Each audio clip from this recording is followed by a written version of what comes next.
Halo, assalamualaikum warahmatullahi wabarakatuh. Jumpa lagi bersama saya di sini. Jadi di video kali ini saya akan bahas sebuah pocket kamera yang sudah tentu tidak diragukan lagi kualitasnya. Ya, meskipun kamera ini sudah dirilis cukup lama. Jadi kamera ini dirilis sekitar tahun 2011. Jadi kalian kalau penasaran, simak terus video ini sampai selesai dan jangan lupa untuk di like, comment, and subscribe. Kemudian nyalakan tombol notifikasinya juga. Oke, langsung saja kita menuju ke reviewnya. Jadi kamera Sony ini adalah Sony DSC-WX7.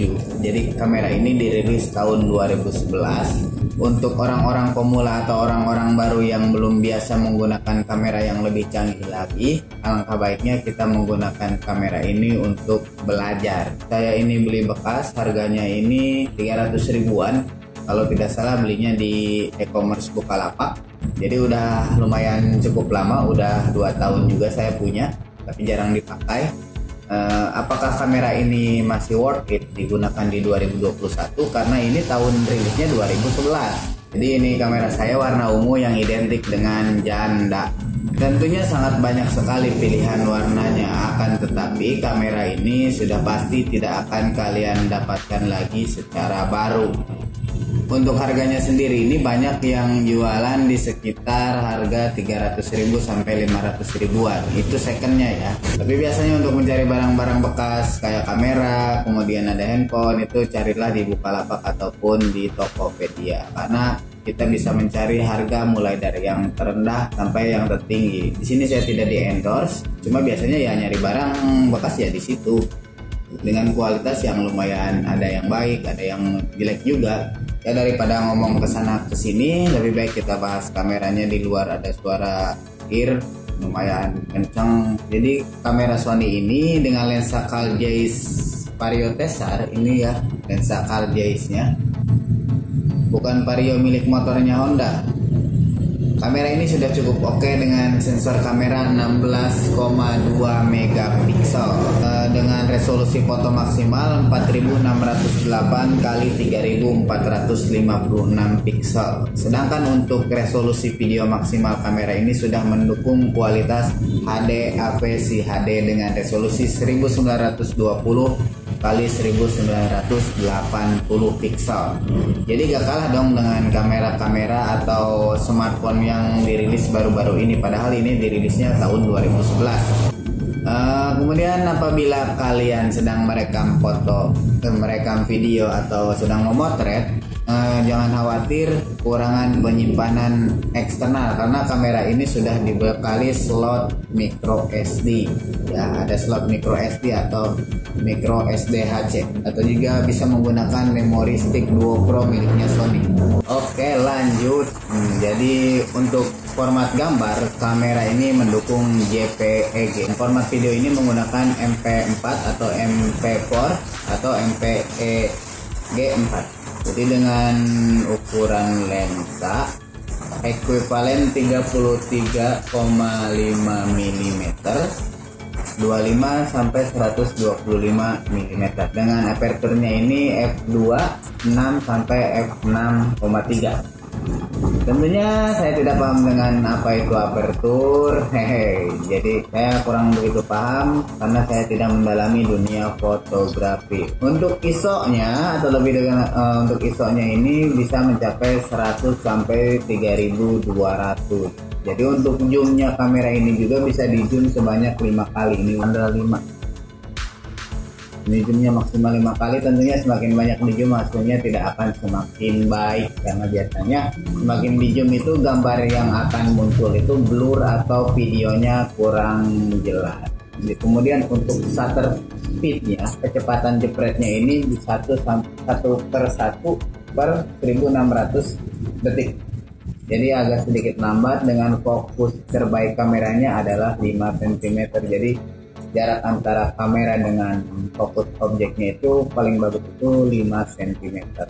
Kemudian selain itu kelemahan lain di sini, kamera ini tidak ada viewfinder. Ya wajar lah, ini adalah pocket kamera bukan kamera DSLR. Untuk ukuran layar LCD-nya sendiri ini adalah 2,8. Ini ukuran layarnya di sini yang di tengah. Kemudian apabila digunakan cm ini 6 cm kali 4,5 cm ini untuk ukuran displaynya. Dengan LCD-nya ini belum touchscreen atau belum layar sentuh, wajar ya karena ini dirilis 2011. Atau layarnya bisa ditoilan doang Android. Kemudian untuk koneksinya sendiri ini, kamera ini mendukung HDMI dan USB dengan baterainya ini adalah NPBN1. Ukuran baterainya ini 1050 mAh. Kemudian ada baterai chargernya ini ya, ini lubang untuk HDMI-nya di sini ada. Karena saya belinya bekas, ini tidak dapat charger, dikasih cuma charger kodok. Untuk bobot maksimal kamera ini tanpa menggunakan memori itu dan baterai 120 gram. Keunggulan-keunggulan yang dimiliki oleh kamera ini. Untuk kamera ini videonya, kualitas video atau resolusi videonya ini sudah mendukung HD atau High Definition. Walaupun kamera ini sudah dirilis cukup lama, di 2011 akhirnya 2020, ya kurang lebih 10 tahunan lah.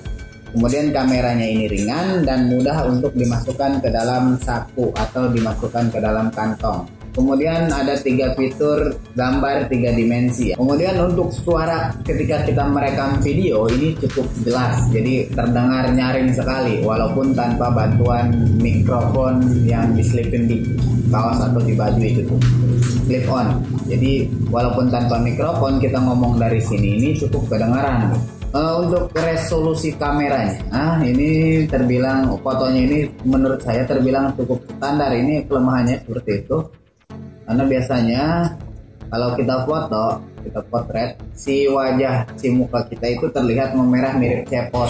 Lebih bagus kualitas videonya daripada kualitas jepretnya atau kualitas fotonya. Kemudian banyak suara noise yang cenderung sangat bising apabila kita sedang merekam video. Kemudian durasi videonya ini sangat pendek, maksimal itu 10 menit. Nanti saya akan tampilkan hasil foto dan hasil video setelah tayangan ini selesai. Sampai di sini aja video kali ini. Jangan lupa untuk like, comment, and subscribe. See you next time. Thank you dulur-dulur. Assalamualaikum warahmatullahi wabarakatuh. Bye-bye.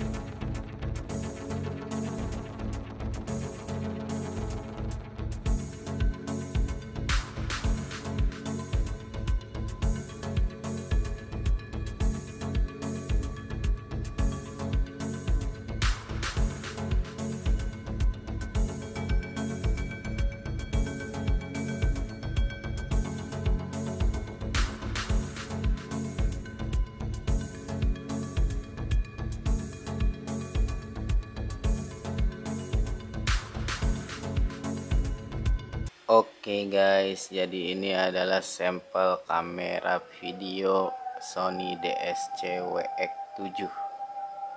Lumayan bagus kan ya guys ya. Cuma videonya nih, kalau di video tangan ini kelihatan merah gitu.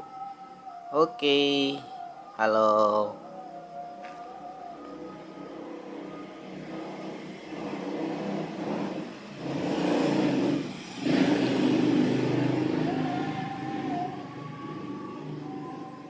Ini menggunakan